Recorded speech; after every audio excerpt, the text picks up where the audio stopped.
Here's something I don't think enough founders talk about. The company might be dying right now and you wouldn't even know it. Not from bad leadership, not from incompetence, but from something way sneakier, something way more dangerous. Good enough leadership.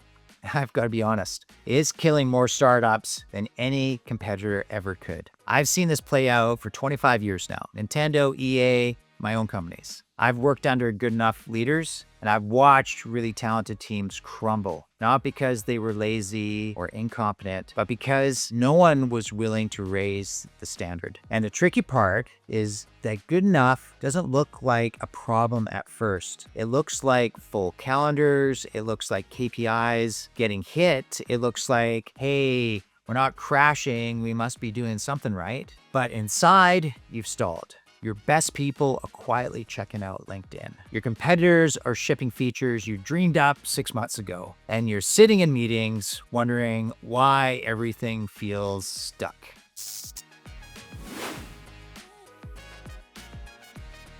Let me put it this way. When you're running a startup, there's no such thing as status quo. You're either building momentum or you're losing it. There's no, we're just maintaining. There's just you're moving forward fast enough to outpace the chaos, or you're not. And when you're not, here's what happens. 1 year goes by, your best engineer leaves. Your ops person is quietly burnt out, and that new feature you were pumped about just never gets prioritized. It's death by drift. And look, I've seen both ends of the spectrum. I've been the guy who pushes way too hard, and I've coached founders who don't push at all. And either way, if there's no structure, no clarity, and no ownership, you're screwed. Let me give you another example. One of my clients was on a call with a CEO, and it was a big pricing conversation, like high stakes strategic stuff. The kind of conversation that deserves real attention. And the CEO, well, he was driving during the call. No notes, no focus, just half listening while he was changing lanes. And my client didn't want to push back. So he just kind of went along with it. Didn't slow things down, didn't realign. And after the call, well, no one was clear on what was actually agreed to. And the CEO even made a weird passive-aggressive comment about pricing. And that's what good enough leadership looks like. No presence, no clarity, and no real decisions. Now, a conscious, proactive leader would have said something like, hey, sounds like you're on the move. Let's do this when we both can be fully present. Simple, respectful, clear boundaries. That's leadership. Let me give you another one.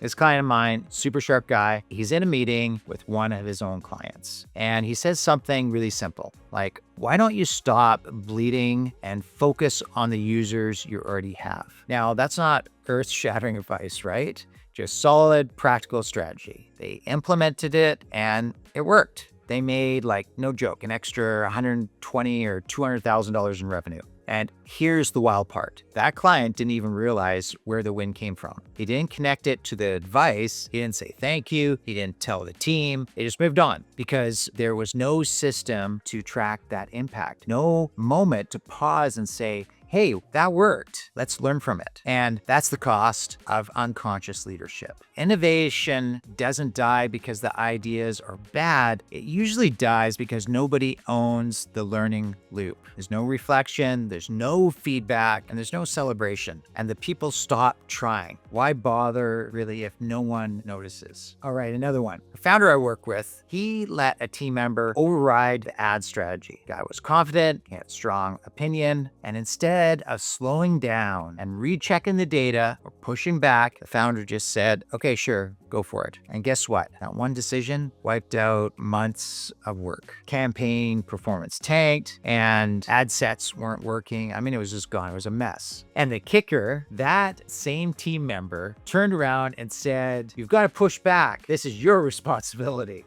Yeah. That's the trap. When you don't have clear roles or systems or accountability, stuff just slips and then momentum dies. Trust erodes and people burn out. And here's what's sneaky. From the outside, it looks calm. Revenue may be flat or up a little. Nobody's yelling. Slack is still ticking along. But inside, your culture is drifting. Your systems are starting to crack. And your top performers, they're already mentally gone. Now let's talk about 5 founder frustrations. Lacking control, people issues, not enough profit, hitting the ceiling, and nothing's working. Those aren't random. Those are the fruits of good enough. You don't just stumble into those problems. You create them by tolerating too much gray area, too much silence, too much ambiguity. Now listen, I'm not standing here pretending I've always had it figured out. Truth is, I wasn't the good enough leader. I was the opposite problem. I was the guy who couldn't leave things alone. Nothing was ever good enough, not for me and not for the people around me. And I thought that was leadership, right? Raise the bar, drive results. But here's what I missed. Not everyone is wired like an entrepreneur. Not everyone wants to move at 120 miles an hour. And that doesn't make them wrong. It just makes them human. And, one of my bosses even said, he told me, "You're the best and worst employee I've ever had." And maybe he wasn't wrong. I could get anything done, but I left a trail. People felt steamrolled. I'd have direct conversations, but I wouldn't check how it landed. I didn't slow down to notice if people were actually with me or just nodding to get through the day. Eventually, I had to learn how to lead with compassion too. Not just fire, not just clarity, but warmth, curiosity, and awareness. To enroll people in a vision, not just drag them toward it. And that took work, and it still does. But here's what I see now. Most founders have swung way too far the other way. They're scared to challenge people. They're scared to say the hard thing, and they're scared to name what's not working. And so good enough becomes the default. Everything feels fine. But underneath that, trust is slipping, alignment is off, and people are disengaging. And it's quiet. And that's what makes it dangerous. Let me tell you a story. It's one that I don't share often. But back in the early 2000s, I helped build one of the first video game television shows. Before Twitch, before YouTube gaming, we had deals with Nintendo, Disney, Discovery,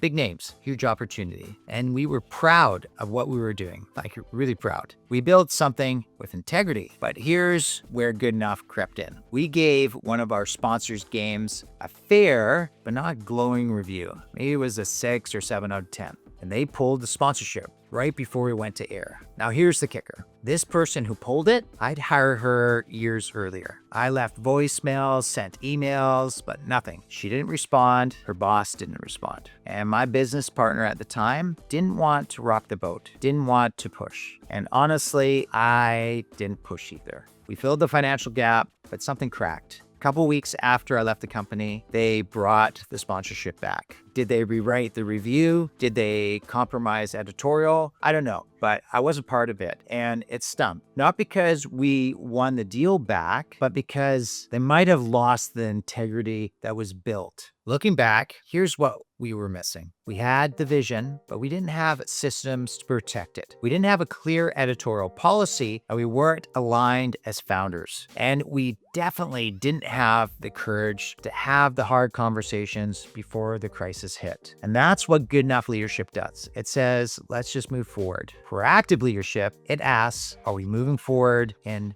integrity? And while we were being reasonable, Twitch got built. So here's the bottom line. Good enough is the silent killer. It looks safe, it feels reasonable, but it slowly chokes out your company's potential. You don't notice it in a single moment. You notice it looking back, realizing you didn't ship the thing you cared about, that your best person left 6 months ago, and somehow you're still stuck at the same level. And no, the answer isn't hustling harder. You already work hard enough. The answer is to install systems that hold the standard when you're tired, when you're distracted, and when you're too close to the problem to see it clearly. We're talking about clear vision everyone can actually see, accountability with teeth, and a way to spot issues earlier before they blow up your week. And most of all, a leadership approach that's not just about what you say, but how you show up. Content is your agenda. Context is your energy, your presence, and your willingness to lead instead of coast. The best leaders, they master context first. So let me ask you, where is good enough creeping in right now? Is it in your hiring, your meetings, your product roadmap? Drop it in the comments, or if you're like damn, this is me. And hit the like button so this message reaches more people like you. And subscribe, because putting out stuff like this every week for founders who actually want to lead, not just manage. Hey, if you're done playing small, if you're tired of pretending the duct tape is holding, and you're ready to actually build something that scales without burning your team or yourself, click the link in the description and let's hop on a call. No pressure, just clarity. We'll look at where your systems are breaking down and what needs to shift in your leadership to finally move through it. Now picture this. 6 months from now, your team is coming to you with those bold ideas. You're no longer the bottleneck. Your best people are recruiting their best people to come join what you're building. And while your competitors are copying your last quarter's moves, you're already 3 steps ahead. And that's not fantasy. That's what happens when you stop tolerating good enough. This isn't about being perfect. It's about being real, being willing to lead with clarity and integrity, even when it's uncomfortable. And that's what proactive, conscious leadership actually looks like. And if you're ready for that shift, I'd love to talk.